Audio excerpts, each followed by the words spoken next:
ฮัลโหล Good morning Saturday สบายดีพี่น้องมาทักทายสบายดีเช้ามื้อวันหยุดพักผ่อนมื้อนี้เป็นมื้อวันเสาร์พี่น้องวันที่6เดือน12 2025ถ่ายบรรยากาศให้เบิ่งตอนนี้หิมะกำลังจะตกพี่น้องมื้อนี้เป็นมื้อวันเสาร์ที่น้องอากาศลบอยู่4องศาเด้อพี่น้องเด้ออากาศติดลบ4องศาไอ้หนุ่มเพย์บอยมาทักทายสบายดีตอนเช้าๆเด้อครับผม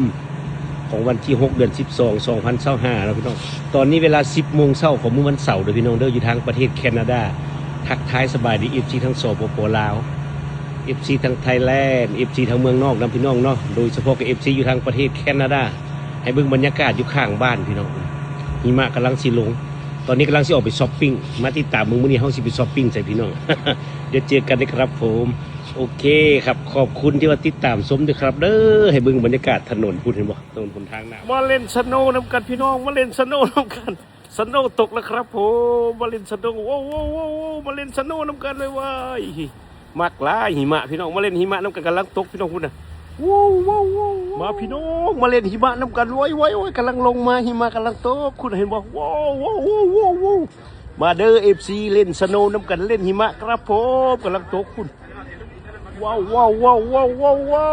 กำลังตก มาเล่นนำกันมากหลายหิมะขอบคุณที่ติดตามชมครับผมบ๊ายบา